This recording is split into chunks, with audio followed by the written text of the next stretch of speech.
Hi everyone, welcome to my channel.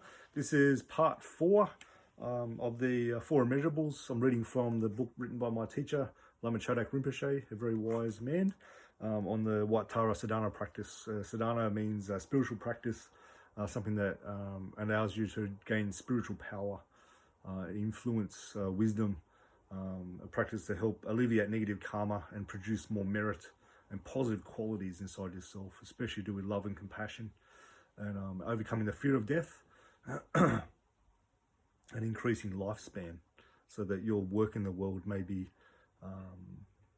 and your wisdom you've gained may be even more use in the world to everyone, especially those who are suffering and cannot find their way out of suffering, the ones who, when they are suffering, they do things that create more suffering without knowing that's what they're doing. So the second line of it is, may all beings be free from suffering and the cause of suffering. So this part I'm reading now is to do with immeasurable compassion. Compassion, the second of the immeasurables, is the wish for all sentient beings to be free from suffering and the causes of suffering. It encounters hatred and resentment. People can observe the natural attitude of compassion in the world around them. Compassion can be seen, it's a quality that's very obvious to see. And there's a lot of strength in compassion. To develop compassion, one may begin with an individual whose suffering naturally arouses a feeling of compassion. So there's that connection with that emotional quality. As soon as we connect with the heart, the energy field radiating from the heart is 3,000 times stronger than the energy field coming from the head.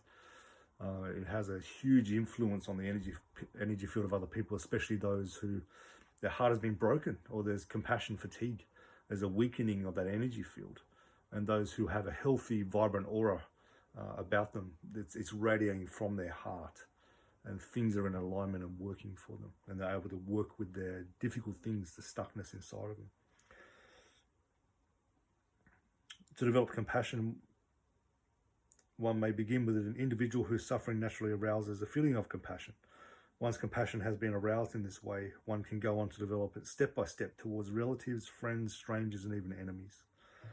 With this understanding, one's compassion can be extended beyond the limited group of individuals or beings whom one loves or cares for.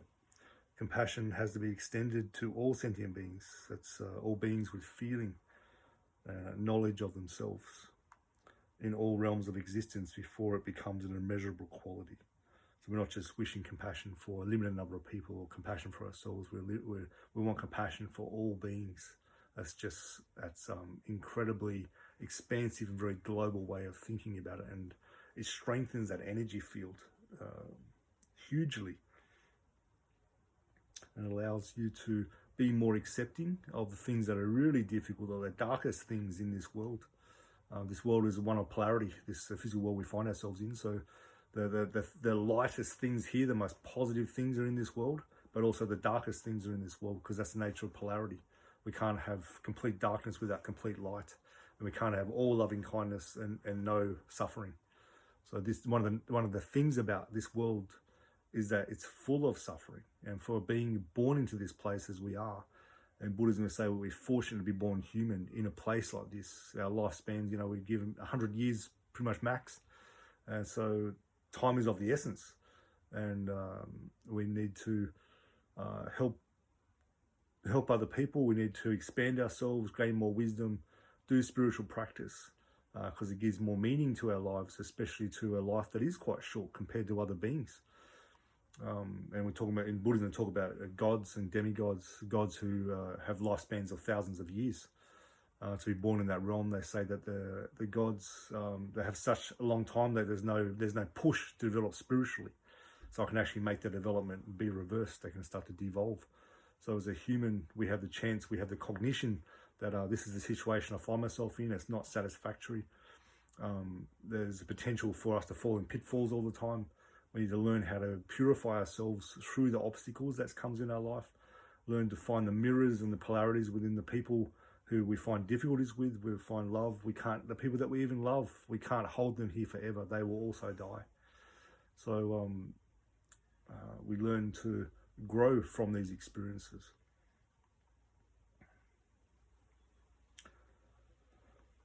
For example, when a mother sees her child seriously ill, she will naturally be moved by compassion and earnestly wish that the child may be free from the suffering of this sickness. In the same way, most people have experienced the feeling of compassion upon seeing the suffering of a loved one, a relative, a schoolmate, or a pet. All these examples of compassion must be expressed wholeheartedly when one says, may they be free from suffering and the cause of suffering. The suffering of animals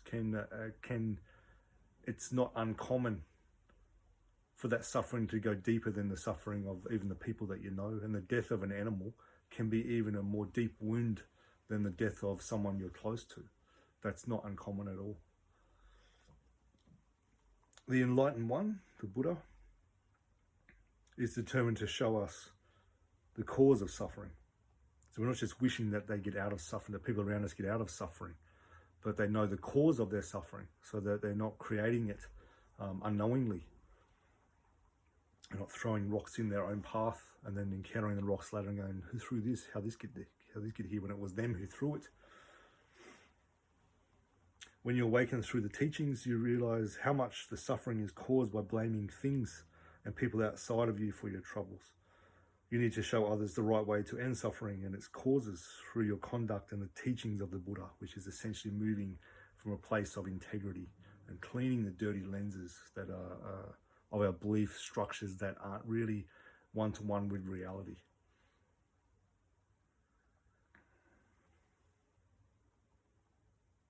A very useful way to a line from my Kung Fu teacher from Shaolin Monastery, what they talk about, one of the most powerful things he ever said to me was, until proven otherwise, assume that you are the cause of your problems. It puts you in a huge place of power and you're the one to make changes. Compassion is not aversion to suffering. It's not when you're suffering to walk away from it, to hide away from it. We actually stand up and we use that suffering as a way of developing courage and purifying ourselves and developing the things that we're inadequate in. For a lot of people, they need to work with boundaries. So they have the person who's very strong, maybe arrogant, not moving from a place of integrity or humility, and the person who does not empowered that much wants to hide away and doesn't have the feeling of power and the voice to counteract what that person's saying, or the wisdom to speak in a way that's not detrimental to the whole situation.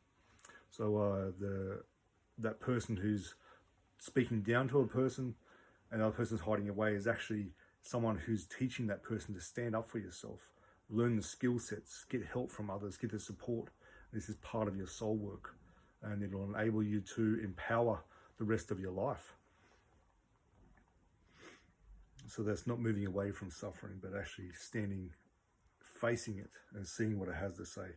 But a response born out of a proper understanding of suffering and its causes, knowing that suffering is impermanent, it doesn't last forever.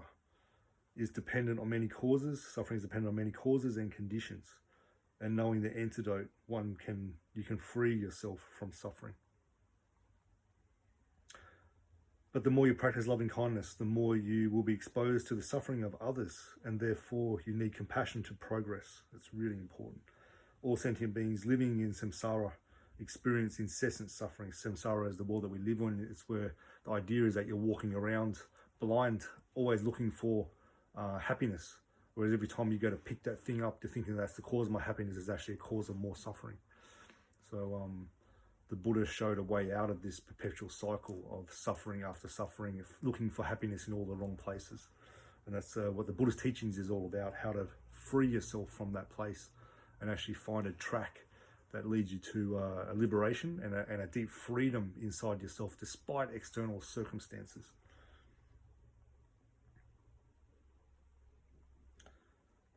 And that's samsara's nature. The application of compassion and the antidotes has to be as incessant as the suffering. So we keep practicing the antidotes, keep practicing compassion, because the suffering's always there. We get so much practice at compassion being in this world. Compassion promotes the water element, good circulation, and improves cardiovascular health. To acquire a sublime state of mind of infinite compassion and dispense compassion effectively, one has to have wisdom to know the true nature of suffering. when one practices compassion, it is very helpful to remember that suffering is impermanent, that it won't last forever. And the same as all sentient beings, we won't always be here in this form. When sentient beings are suffering, they are unable to think that suffering is impermanent. It feels so real when you're really in the shit. They also do not know that the self does not exist inherently. That's a big concept in Buddhism, this idea of no self. And, yeah, it sort of it needs to be talked about in another post.